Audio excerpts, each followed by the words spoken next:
On the night of Thanksgiving, I was over at my sister's house for a lovely evening, and I expressed to her in advance, I recently, within the past few years, purchased a parrot. I became very lonely. What kind of parrot? It was an African gray parrot. Okay. I have a picture of it right here, if you'd like to see. I was very lonely.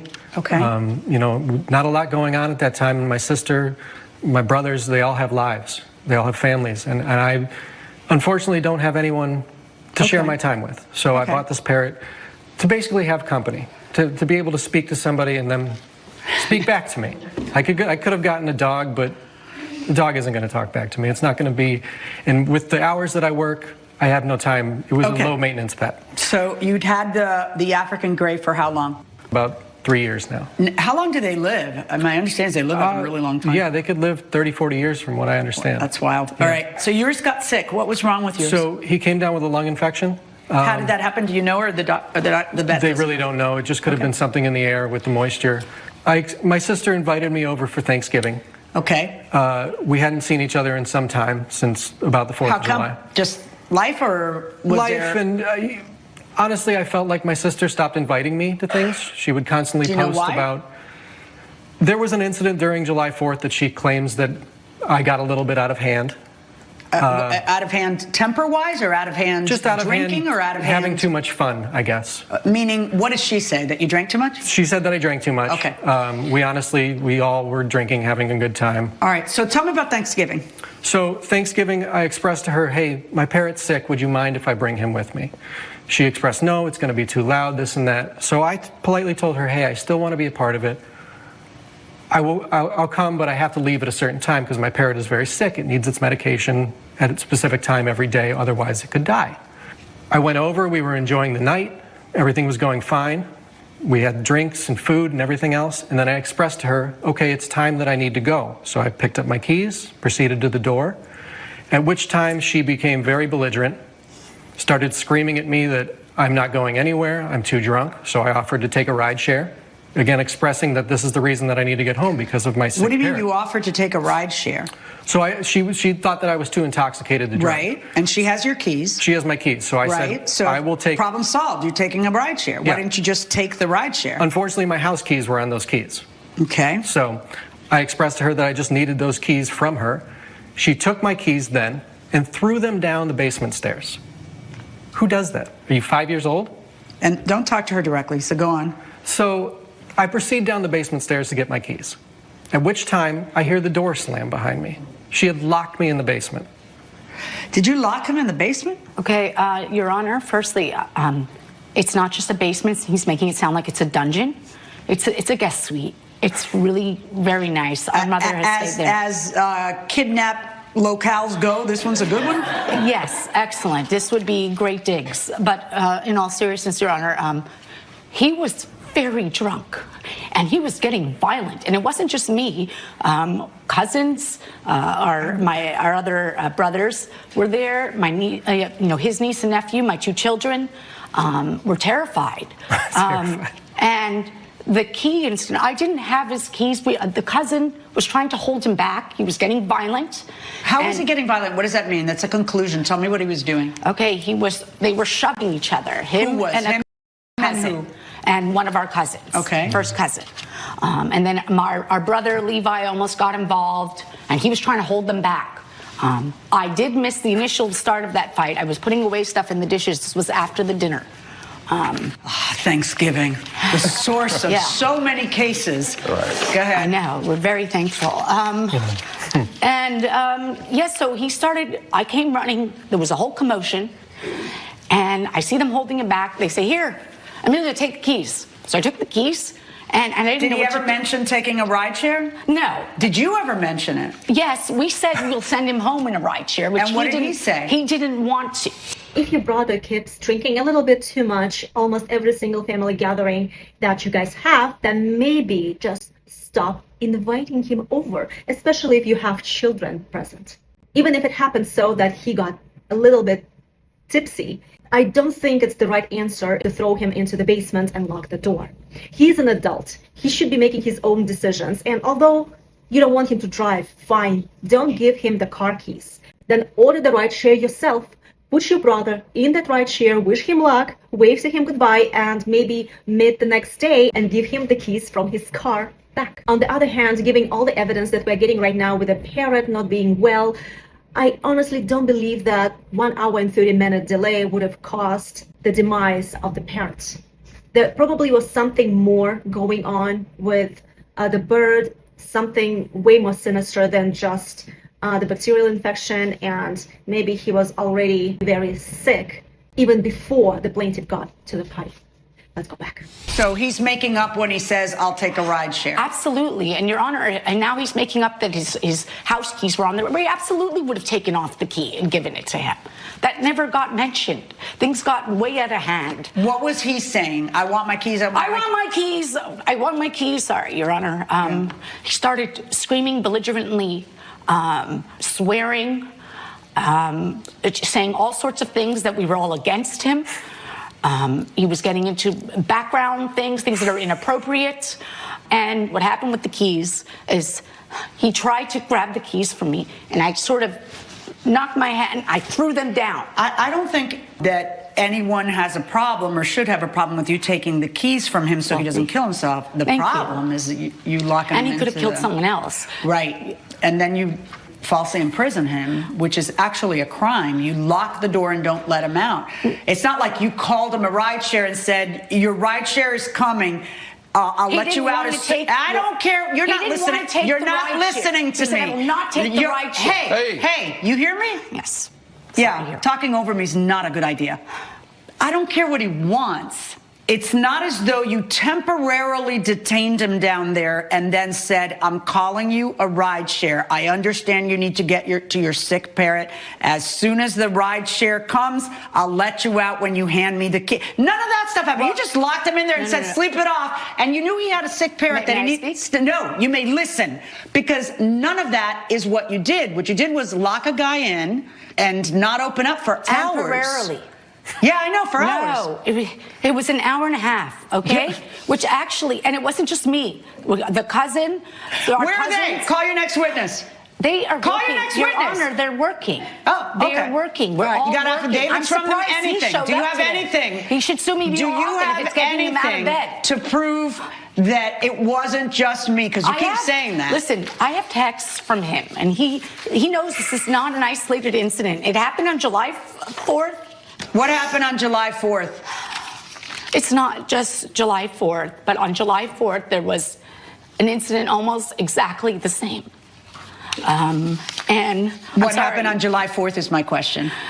Well, I had a July 4th party, a family party, and he came drunk, and then proceeded to drink more. He got very belligerent. He's a very, when some people drink, they can get happy. How was he again, belligerent negative. Is a conclusion. Tell me the actions and things he was saying. He picks fights. Okay. He starts to go bring up stuff from childhood with the brothers and the cousins, and he start sort of playfully, and then it turns into a fight. Physically, even. They turn into teenagers. Was there a physical fight on July 4th? Yes, there was. Okay. And Who did he have a physical fight with on July 4th?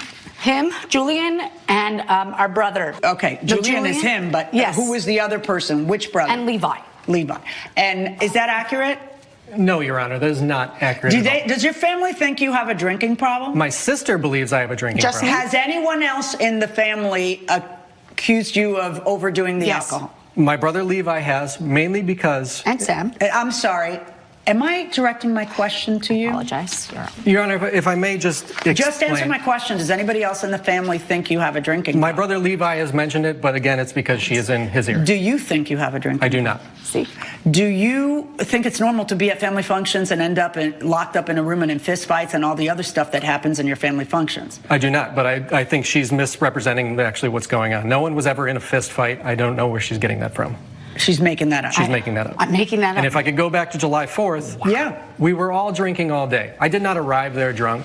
We started drinking in the morning. We drank till the end of the night.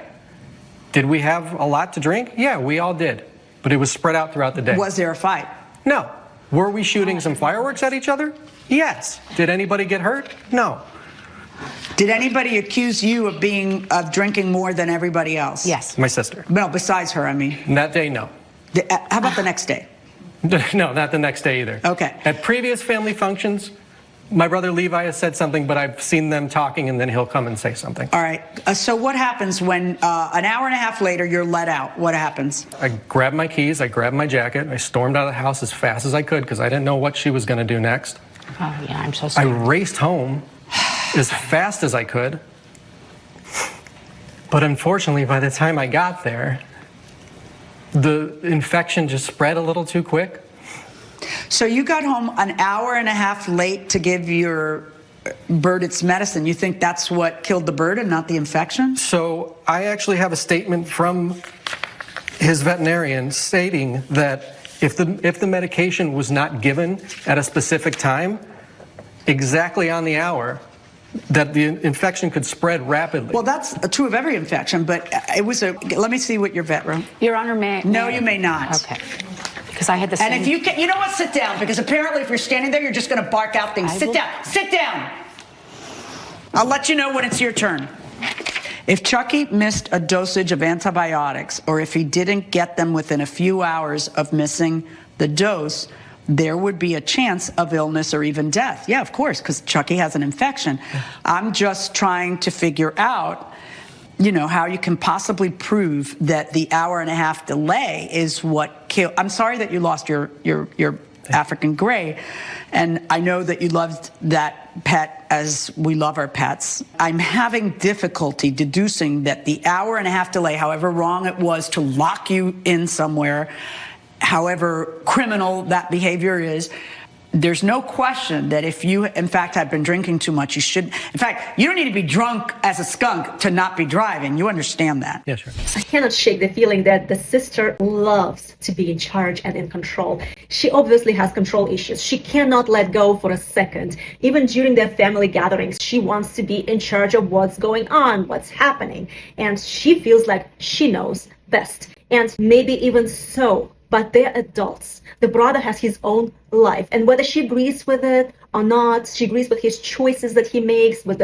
how much he drinks, it's his choice. When we talk about kids, we talk about gentle parenting. And although I don't 100% agree with it, but it feels like maybe here she should try some of that as well. Just be a little bit more gentle to your brother and see things from his perspective as well. Back into the courtroom. Something here isn't gelling, because if you are offering to take a ride share, she should say, okay, that's a solution. And if she is offering for you to take a ride share, you should say, okay, that's a solution. So I don't think ride share came up. I don't know. But somehow there's not a sober mind, and with all the cousins and brothers and everybody else who says, let me call the ride share. Nobody comes up with that as the right solution. That's the right solution. I think that the emotional baggage between you guys is what was getting in the way. No one wanted to ruin it. Oh my God, even from the seat, she can't shut up. I will let you know when a question, no. It's tough for you that you can't just yell out when you want. Tough. See, this is a problem. You know what? Come up, because I want to talk to you. This is where the problem lies. You think you are in charge of everything. Your brother thinks that you are bossy beyond repair, that you are maternalistic to the point where you know best and whatever else.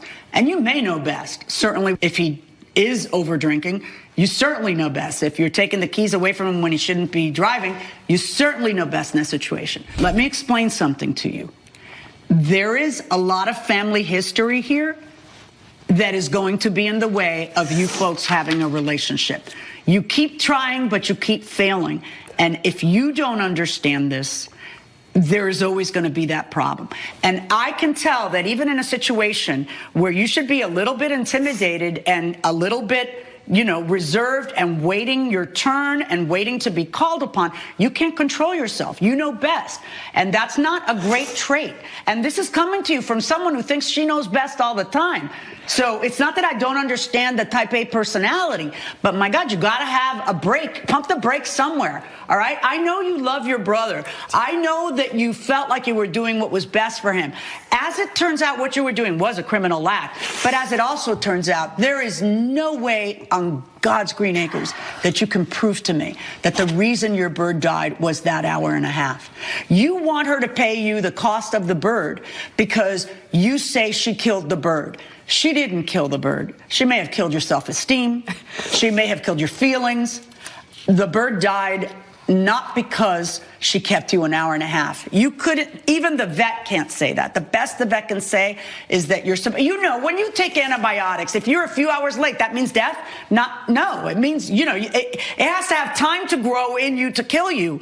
So I am telling you right now, as your vet, I am sure told you, because the best your vet would say for you is if they miss the dosage, then it would be ill, perhaps even death, if you don't give it to the bird within a few hours of the time they were supposed to. It was an hour and a half delay. So it wasn't more than a few hours, like the vet's saying. You cannot prove that her actions caused this, so I am not going to award you the $5,400 for the cost of the bird because I don't find that she caused this. Now, having said that, let me say something to you folks, because you guys keep trying and you guys keep failing. Do you love your sister? Of course I do. Do you love your brother? Yes, and I was forced to help raise and so him, Your let me know. Honor. This is the part. It was just a yes or no question. Okay. And so, if it is true that you are drinking too much, then don't welcome him at your house. And you have to understand that that's when you've hit rock bottom, when people won't see you, okay? And you have to understand that maybe there's a lot more than meets the eye here. There's several siblings. He talks about how he talks about how you all have lives, and he doesn't. He talks about how you all have families, and he doesn't. There is emotional, familial baggage here that you guys might want a third party, a professional, to help you guys work through so that the next time you take a stab at having a relationship, it might be successful. Verdict for the defendant. $5,400 for a parrot? Wow, I had no idea they were that expensive. I don't think the sister should be held responsible for the cost of the parrot. I agree with the judge. I don't think that 1 hour and 30-minute delay would have caused the parrot to perish. Probably something way more going on with his health issues than just a simple infection. And sister should learn how to let go. He is his own person, his own man. He's a grown man. And although painful maybe, she needs to take a step back. What do you guys think about this case? Do you think they will be able to patch things up? Do you think she is responsible for the parrot? Please put it in the comments below, and thank you for watching.